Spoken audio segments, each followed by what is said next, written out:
माझा काय पाऊल निघत नव्हता. का? मी जर निघून गेलो, जे आईने मला सांभाळलंय, जे आईने माझं पालन पोषण केलंय, त्या आईवर किती दुःख होईल. आणि म्हणून आईचा विचार करून मला जाता येत नव्हतं, कारण आईचं माझ्यावरती खूप प्रेम होतं. पण सत्संगाकरता माझं मन झुरायचं, संतांकरता माझं मन त्या भजनाकरता झुरायचं. आणि एके दिवशी असा काही आघात माझ्या जीवनावरती झाला. रामदास सांगतायत व्यासांना, म्हणजे नारदजी आपलं पूर्वचरित्र सांगतायत व्यासांना, की माझ्या जीवनावरती आघात झाला. माझं पितृछत्र अगोदरच हरपलेलं आहे. आणि एके दिवशी माझी आई भल्या पहाटे पहाटे गाईचं दोहन करण्याकरता जेव्हा गेली, तेव्हा गाईचं दोहन करून जेव्हा परत घराकडे फिरली, तेव्हा सकाळी सकाळी अंधकारामध्ये रस्त्यावरती एक मोठा भुजंग पडलेला होता. आणि माझ्या आईचा पाय चुकून त्या भुजंगावरती, त्या सर्पावरती पडला. आणि सर्पावरती पाय पडल्याबरोबर त्या सर्पाने माझ्या आईचा चावा घेतला. विषारी नाग तो. चावा घेतल्याबरोबर नारद म्हणतायत माझी आई त्याच जागी कोसळली. आणि ते विषारी ते जहर एवढं विषारी होतं, त्या विषारी जहराने माझी आई माझ्यापासून हिरावून घेतली. रस्त्यावरती पडलेला देह संपूर्ण गाव जमा झालं त्या ठिकाणी. संपूर्ण गाव हळहळ हळहळ हळहळ करायला लागलं. कोण आहे? कोणी म्हणावं, आओ त्या रामदासाची आई आहे. कोण रामदास?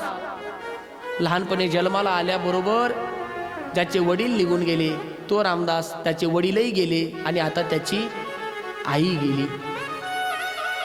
गावातल्या महिला हळहळ करायला लागले, रडायला लागले. कोणीतरी म्हणावं, जा त्या रामदासाला घेऊन या, सांगा त्याची आई रस्त्यावरती पडली आहे. रामदास जेव्हा आला, रामदासाने पाहिलं रस्त्यावरती आई पडली आहे. रामदासाने म्हणावा, आई अगं रस्त्यावरती असं पडणं बरोबर नाही. चल, लोक काय म्हणतील, ही काय झोपण्याची जागा आहे का? चल उठ, घरी चल. मरण म्हणजे काय असतं रामदासाला माहित नाही. कोणीतरी म्हणावं, बाळा तुझी आई त्या झोपीमध्ये गेले, जिथून आता त्या अशी एक झोप आहे ती की ज्या झोपीतून परत कोणी उठू शकला, परत कोणी जागा झाला नाही त्या झोपीतून. आता परत तुझी आई उठू शकत नाही. म्हणावं तुझी आई मेली आहे. हे शब्द जेव्हा ऐकले रामदासाने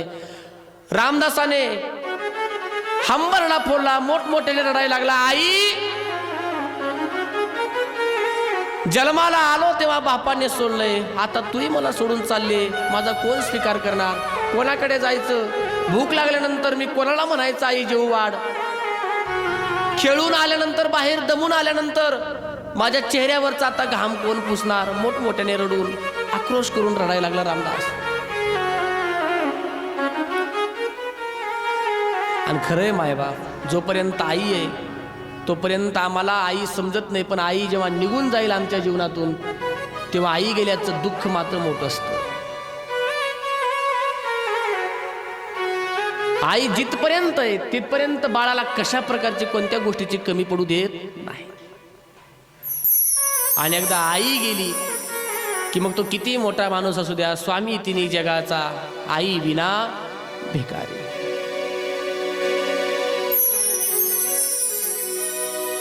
रामदास मोठ्याने रडतोय, आई आई म्हणून हाक मारतोय. कोणीतरी यावं, रामदासा अरे तुझी आई गेली तर काय झालं? मी तुझी आई सारखी आहे. एक सांगू, आपली आई जेव्हा गेली, किती कोणी काही जरी म्हणलं मी तुझी आई सारखी आहे, ती शेवटी आई सारखीच आहे. आई होऊ शकत? कधीतरी विचार करून बघा, आपली आई नाही, अंगावरती काटे उभे राहतात, काटे. आता या सर्व महिला मंडळ आमच्या या ठिकाणी बसलेल्या आहेत. ह्या जेव्हा माहेरमध्ये जातात, यांना माहेरामध्ये गेल्यानंतर त्यांची काठी टेकवत टेकवत आलेली आई पाहिल्यानंतर मन भरून येतं. आणि ज्या दिवशी या माहेरमध्ये जाणार आणि त्या दिवशी जर त्यांची म्हातारी आई माहेरमध्ये दिसली नाही तर यांचं काळी चरकुण्या करतं, कारण त्यांना वाटतं आता माझं माहेर कायमचं आता संपलंय, आता माहेरामध्ये माझं कोणी राहिलेलं. आईची जागा कोणी घेऊ शकत नाही या जगामध्ये. आ म्हणजे आत्मा, ई म्हणजे ईश्वर. ईश्वर सर्व ठिकाणी राहू शकत नाही, म्हणून त्याने आईला निर्माण केलेलं आहे. सबसे बड़ी है माँ पगले, सबसे बड़ी है माँ पगले, सबसे बड़ी है माँ पगले, सबसे बड़ी है माँ. कुछ आवाज आला. सबसे बड़ी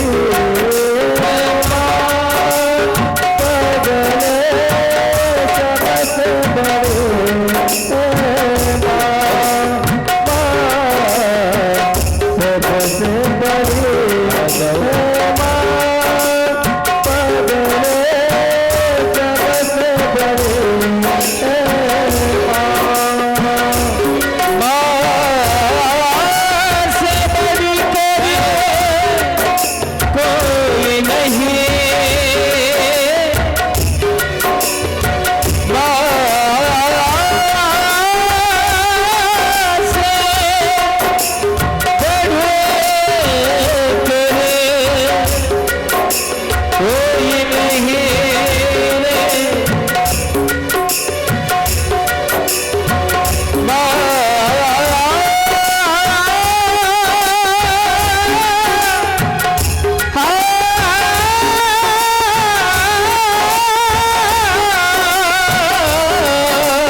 सबसे बड़ी है माँ पगले,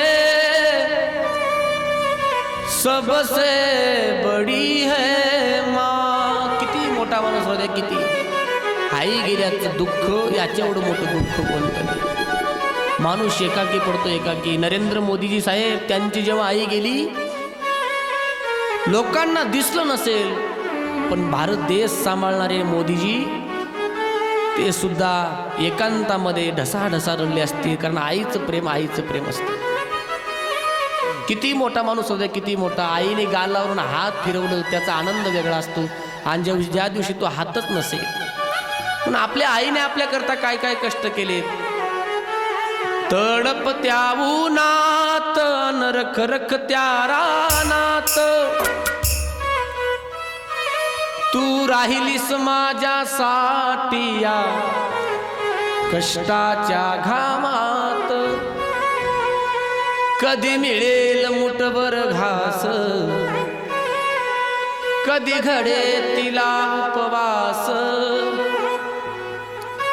घरामध्ये भाकर भाजी काही कमी असेल ना, ती रात्रभर उपवाशी झोपल, पण आपल्या हिश्श्याचा लेकराला खाऊ घालते. म्हणून अशी आई गेल्यानंतर कोण जागा घेऊ शकणार आहे आईची. रामदास रडतोय. एक कवी खूप गोड सांगतोय, त्याचा भाव खूप गोड आहे. माझी आई गेली, आता मला जनावनामध्ये मला आईच आई दिसायला लागली.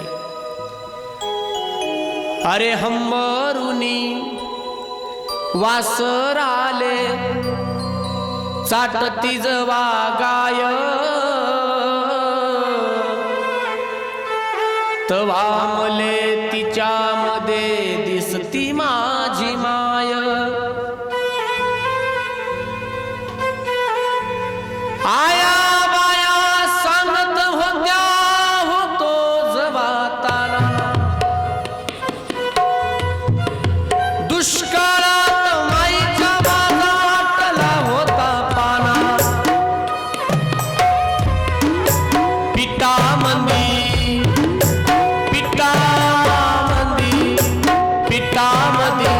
पाणी टाकून मले पाजत जाय,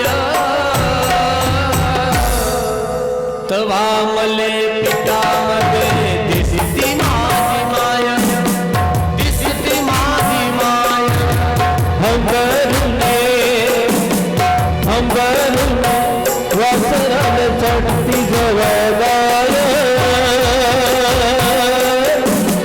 तवा मले तुझ्यामध्ये दिसती माझी माय, दिसती माझी माय, दिसती माझी माय.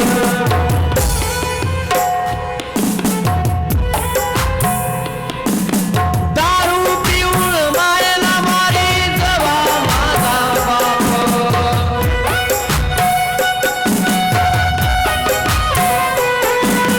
थर थर कापे माय लागे तिला धाप.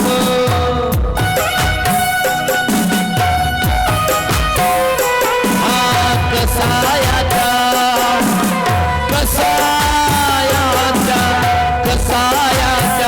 दावणीला बांधली जशी गाय,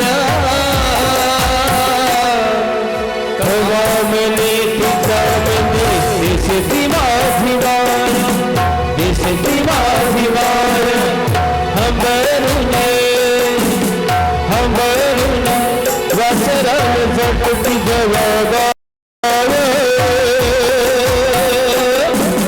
तवा मले तुझ्यामध्ये दिसती माझी माय, दिसती माझी माय.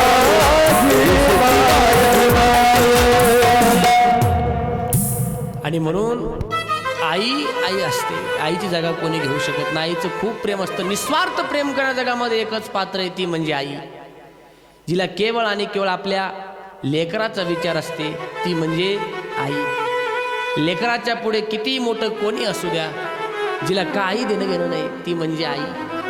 आणि एकदा तीच आई निघून गेली, त्या बाळाच्या जीवनातला सगळा सुखाचा सागर आटून जातो. कोणी राहत नाही त्या बाळाला आपलं म्हणणार. ऐका, एका व्यक्तीची पत्नी वारली, एक मुलगा त्याला, त्या लेकराची आई वारली आणि म्हणून त्या व्यक्तीने दुसरं लग्न केलं.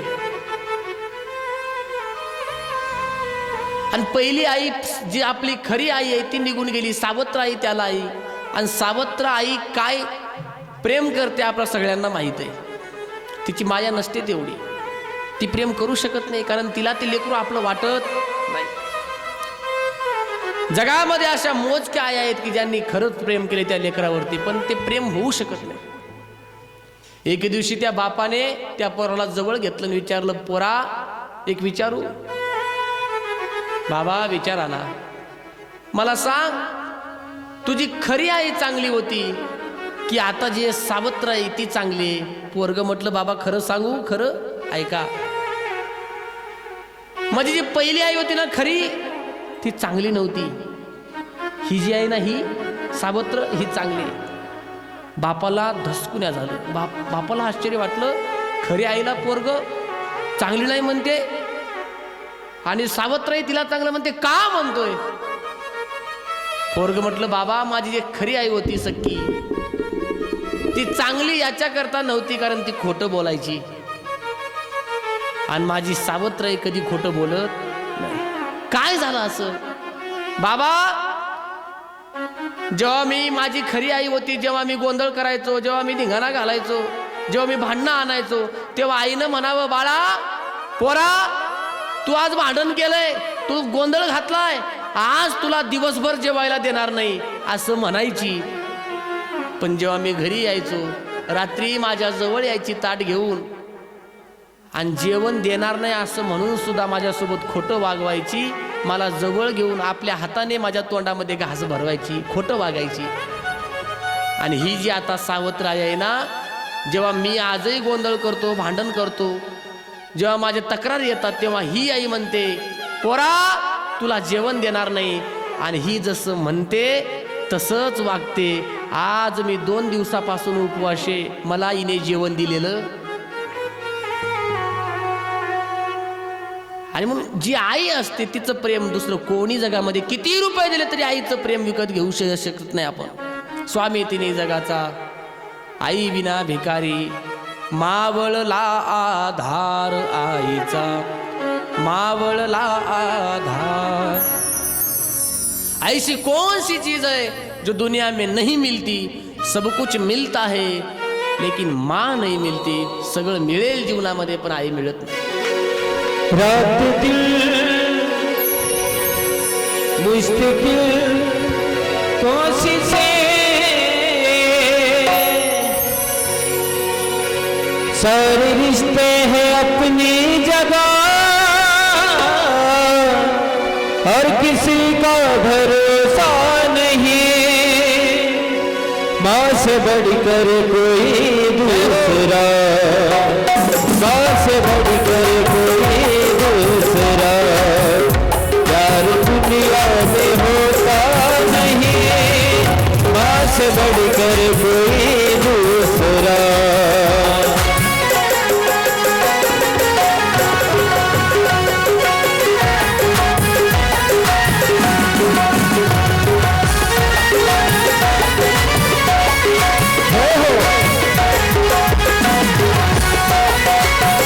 सारे रिश्ते हैं, हो सारे रिश्ते हैं, सारे रिश्ते हैं अपनी जगह, हर किसी का भरोसा नहीं, माँ से बढ़कर कोई दूसरा, माँ से बढ़कर कोई दूसरा, प्यार दुनिया में होता नहीं, माँ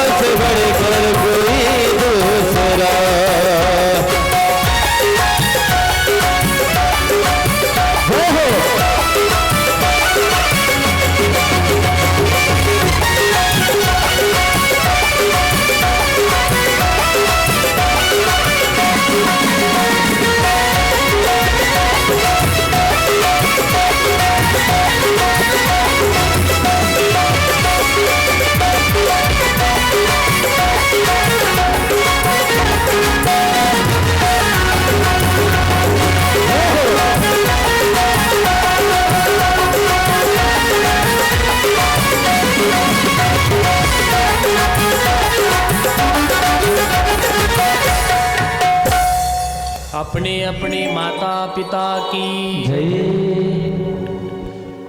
आई गेल्याचं दुःख रामदासाला झालं. टाळ फोडला. आता कोणी मागे शिल्लक राहिलं नाही.